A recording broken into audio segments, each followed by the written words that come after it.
현재 러시아 전쟁으로 전 세계 안보 위협이 가중된 가운데 패권 싸움으로 격화되며 번지고 있습니다. 러시아가 전쟁패를 꺼내들고 중국이 뒤를 봐주는 행태가 드러났는데 이제 문제는 그 다음 단계입니다. 미국의 경우에는 러시아 뒤를 봐주고 있는 중국이 패권을 가져가지 못하도록 IRA를 발동했으며 결정적으로 반도체 과학법으로 중국이 첨단 반도체에 접근하지 못하도록 조치 중입니다. 그러다 보니 이제 중국에서는 자원을 수출 통제하거나 새로운 자원 개발을 위해 뛰고 있는 상황입니다. 결정적인 순간에 자원을 다 중국이 가져간다면 미국도 반도체를 풀어줄 수밖에 없다는 계산입니다. 실제 지난 수개월간 중국은 히토류, 갈륨 등 희귀금속 수출 통제를 하겠다는 으름장을 놓고 있는 상황이고 이제 그 가운데 여전히 인류의 미지의 땅이자 엄청난 자원의 보고인 북극에 대해 손을 대려 하고 있습니다. 게다가 지구온난화로 바다 얼음이 녹아 북극해에 새 항로가 나타나면서 강대국의 주도권 싸움이 치열해집니다. 미 매체 월스트리트 저널은 러시아와 중국이 치고 나가자 미국이 추격하는 게 현 상황이라고 금주 진단했습니다.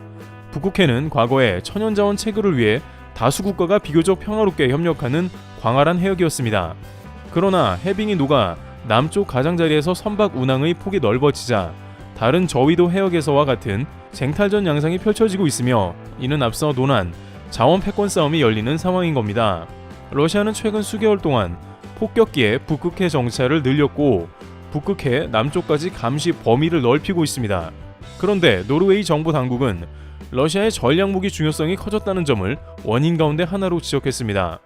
우크라이나 전쟁에서 재래식 병력이 약화하자 핵무기를 탑재한 흑해 함대 잠수함 등 전략무기의 위협을 강화하려고 한다는 얘기입니다. 러시아는 북극해에서 비군사용 선박의 활동도 늘리고 있죠. 위성 분석업체 AAC 스페이스 퀘스트에 따르면 작년에 북극해에서 활동한 상선, 정부 선박은 709대로 2018년보다 22% 많았다는 겁니다. 러시아는 나아가 미국 등 서방에 맞서 자국과 전략적으로 협력하는 중국을 북극해에 끌어들이는 상황입니다. 단적인 예는 미국 알래스카주 알류산 열도 근처에서 진행된 러시아와 중국의 합동 군사훈련이었습니다. 당시 중국 선단을 주도하는 선박은 유도 미사일을 100발까지 발사할 수 있는 구축함 난창이었습니다. 러시아 군함과 중국 영구용 선박의 북극해 근처 출몰은 간혹 있었으나 전투 태세를 함께 담금질하는 건 비상하다는 평가가 나오고 있습니다. 알래스카 해안경비대 사령관이던 네이선 무어 미국 해군 소장은 이러한 중국 러시아 훈련을 보고 전투 요원들이 함께 수상작전 집단의 대어를 갖추고 열을 내는 것은 보기 드문 일이라고 말했습니다. 미국 당국자들과 안보 전문가들은 러시아와 중국이 자국이 북극해에 두는 전략적 가치에 대한 메시지를 뚜렷하게 발신했다고 보고 있습니다. 여기에 중국은 알래스카 근처에 정찰용 부표나 풍선을 미국에 보냈고 이러한 사실이 드러나 미국의 경계심을 사고 있습니다. 실제 미국의 풍선 때문에 한동안 시끄러웠었는데요. 미국 상원 군사위원회 로저 위커 의원은 블라드미르 푸틴과 시진핑이 북극권을 자국 전략 이익의 핵심으로 분명히 했으니 미국과 그 동맹국들은 저들을 막는 게 시급하다고 말했습니다. 미국은 북극해 운항의 필수인 쇄빙선을 늘리고 러시아와 중국 선박을 위성, 무인기 등으로 추적하는 등 대책을 서두르고 있습니다. 특히 미국은 중국의 남중국해 선례를 우려하고 있는 상황입니다. 중국은 남중국해에서 다른 국가들 근처에 있는 바위섬을 영유권 분쟁 속에 점유하고 군사시설로 만들어 전략 거점으로 사용하고 있는데 이것이 미국, 캐나다 등 동맹국 근처에 재현될 수 있죠. 북극의 어떤 섬에 중국이 러시아와 합을 맞춰 우리의 섬이라고 주장하는 순간 골치가 아파진다는 뜻입니다. 앞서 조 바이든 대통령이 이끄는 미국 행정부는 작년 10월 새 북극해 전략을 통해 환경, 경제개발, 국제협력보다 국가안보를 강조하는 등 북극에 대한 군사적 의미를 강조한 상황이기도 합니다. 게다가 서방으로서는 러시아가 북극해를 가장 넓게 접한 국가인 만큼 관계 악화에 따라 북극해 활동이 더 심각한 경계 대상이 되는 면이 있습니다. 하지만 중국에서는 미국이 보내는 의심의 눈초리를 일단 일축하면서 단순 훈련이라고 말합니다. 러시아 국방부는 동해에서 진행한 합동훈련은 선단 간 상호 운영 능력을 개선하고 항로와 경제활동을 보호하기 위한 것이라고 항변하면서 북극 점령과는 관계없다고 전합니다. 하지만 과학저널 네이처 커뮤니케이션에 따르면 이르면 2030년부터 북극해에는 가장 더운 9월에 바다 얼음이 사실상 사라집니다.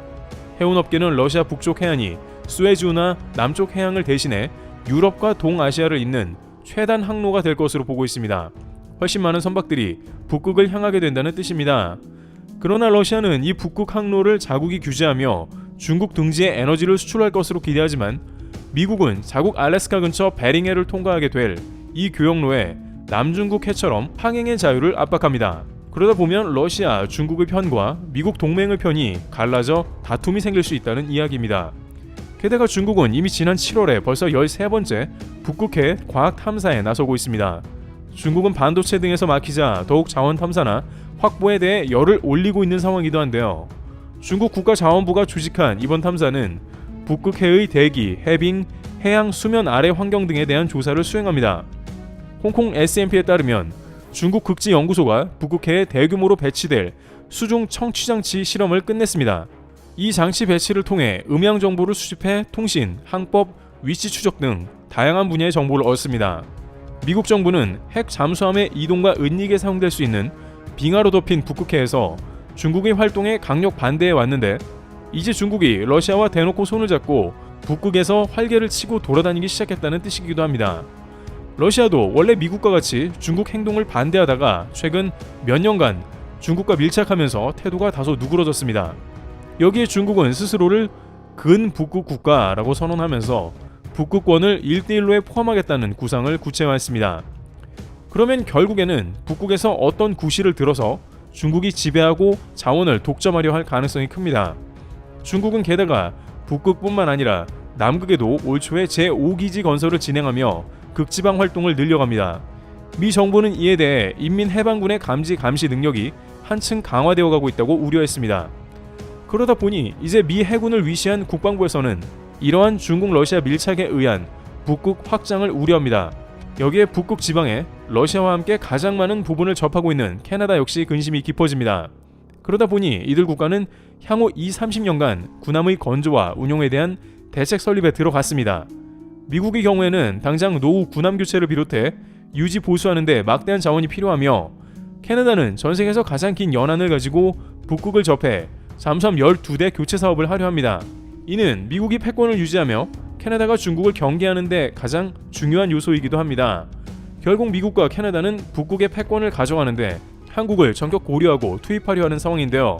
북극에 필요한 쇄빙선, LNG 추진선 등이 절대적으로 필요한 것은 물론이거니와 한국에서 건조된 군함과 잠수함이 북극 패권을 결정할 수 있는 중요 임무를 맡게 된다는 겁니다.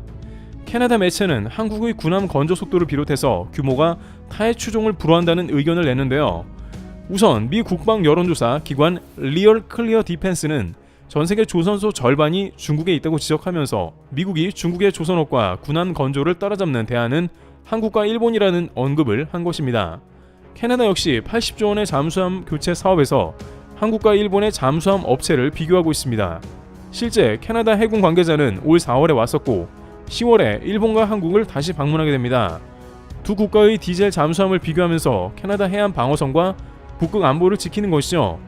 그런데 여기서 한국의 유일한 능력이 조명되면서 캐나다와 미국조차 놀라게 하고 있는데요. 물론 두 국가는 미국에서 건조하는 함정의 비용 절반만으로 배를 만들 수 있다는 장점이 있고 미국은 앞으로 군함의 유지 보수를 한국, 일본에 소싱하면 비용이 크게 줄어들 것으로 판단합니다.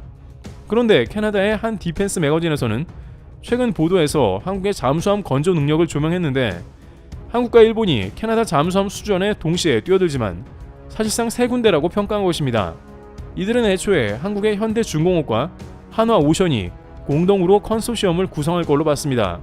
왜냐하면 일본에서도 잠수함 12척을 건조하려면 미쓰비시, 이마바리 조선소 등이 힘을 합쳐야 합니다. 그러나 이들 보고서에서는 한국은 한화오션과 현대중공업이 따로 움직일 수 있다고 평가했습니다. 한국의 잠수함을 만드는 조선소들은 한 곳이면 12척을 충분히 기한 내 납품할 것이라 봤고 실제 한화오션 등은 단독으로 입찰하고 이익을 나누는 공동 컨소시엄을 거부할 가능성도 큰 걸로 봤습니다.